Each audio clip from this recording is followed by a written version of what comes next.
Coach, congratulations. You think about your career to be going into Hall of Fame. Can you just put into words? I mean, this is a big one. It's a huge one, and it's humbling. I'm a guy that's followed college football my entire lifetime. I was one of those guys that had NFL players on my wall, NFL coaches, college coaches growing up, and I'm beyond humbled, and I realize not many people get that opportunity, so I'm very grateful.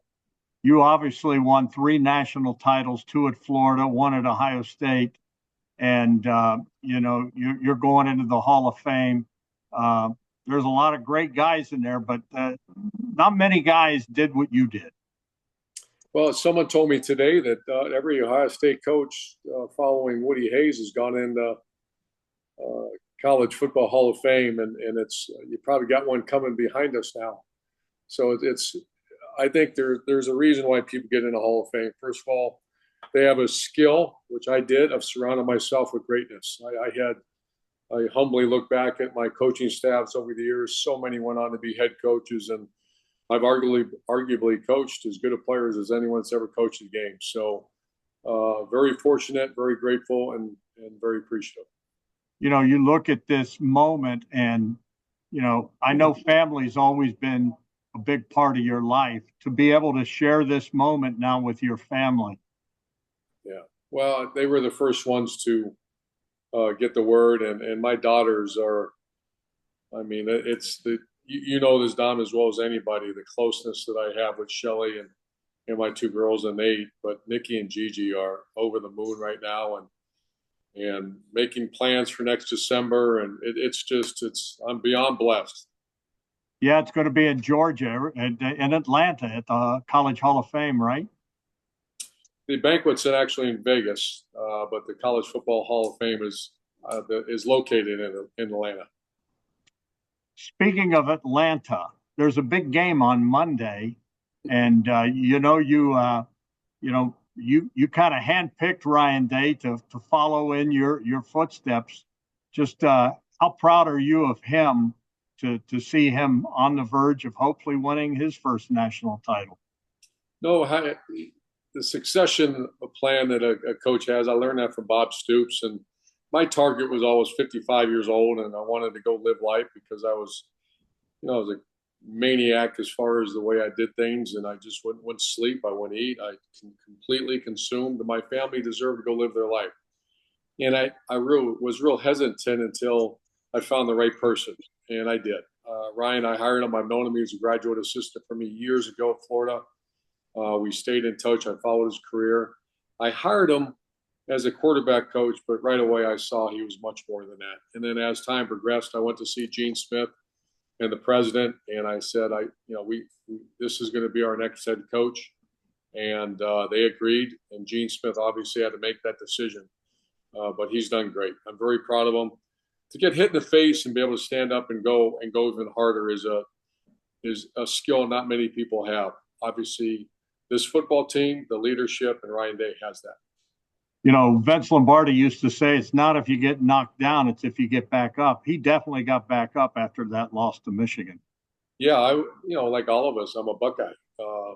I am a Buckeye. I was a Buckeye. Will always be a Buckeye. And the rivalry game means a lot, and I get it. And I was there, and to see them rebound back and come back, and I mean, they're playing as good a football as I've ever witnessed. That defense that Jim Knowles and the defensive players, I'm trying to think back of when I've seen a defense like that. Every skilled player, Dom, I went through it, is going to start in the NFL.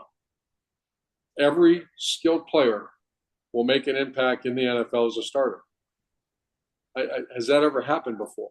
And then, you don't want to it's a very old, the Wolverines were this way, a very old, mature, veteran group. You don't see that nowadays. Everybody leaves. And this is a veteran group of veteran leadership. You look at this matchup with Notre Dame, and I know Notre Dame's got a place in your heart, but you played them in the Fiesta Bowl. You beat them.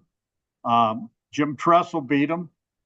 John Cooper beat them twice. Uh, when you talk about two powerful programs, there's not much bigger than Ohio State and Notre Dame, is there? No, it's great. It's, I made a comment on the Triple Option podcast about when I first came to the Big Ten in 2012. It was not a good league.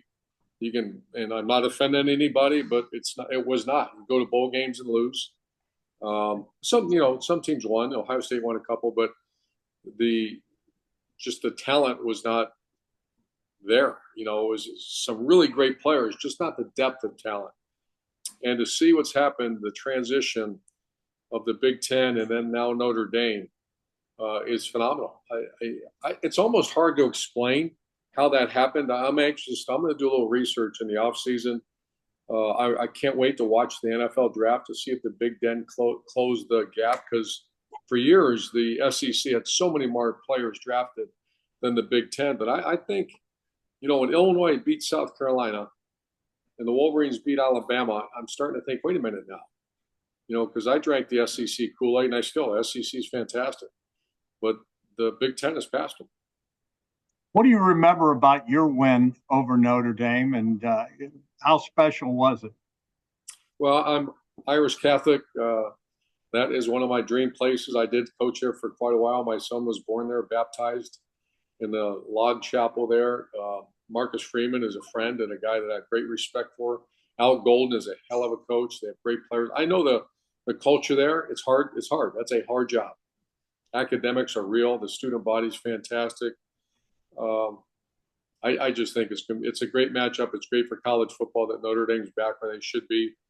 And I'm torn, but I'm a Buckeye. I'm from outside Cleveland, Ohio, and I'm very proud of that.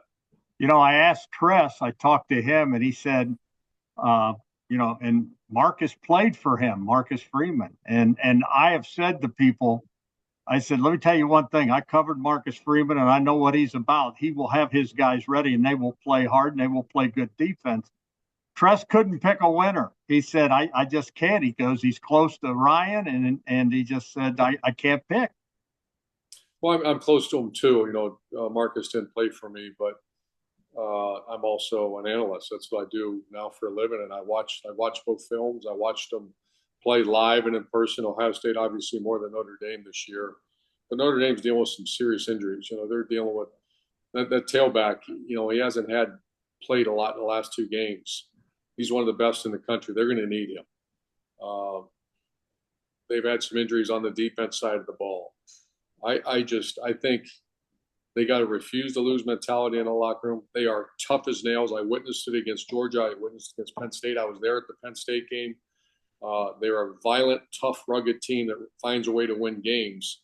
So I think because of that, it's going to be extremely close in that first half. But I just think the talent level of Ohio State's as good as I've ever seen. And I think at some point, Ohio State will pull away in that second half. The attrition level, though, I mean, this is uncharted waters. Last couple things, Herbs. This is going to be the 16th game. And you look at what Ohio State had to play down the road from Tennessee to Oregon to Texas, and now this Notre Dame. I mean, this is an incredible run and fatigue, but depth and next man up. It's this, but there's no tomorrow now. This is it. The depth is phenomenal. You see Carnell Tate as a receiver. You see the two running backs. You see a rotation out on the defensive line that they didn't use quite as much earlier in the year. So you're seeing a little bit of rotation, and Mickey Marotti is the best, and Sean is the trainer. They're the infrastructure at Ohio State is second to none, and that's a big part of keeping these guys right. And then you got to have head coach and strength coach work in tandem on make sure the wear and tear during practice, because a game is a game. But then you also all that time leading up to the game, how to keep them sharp, how to keep them tough and in shape, yet keep them fresh for game. And this is I think it's the first 16 game season in history. So I'm anxious to watch, but I think both these teams, they'll be ready. You have two good coaches, and they'll be fresh, ready to play.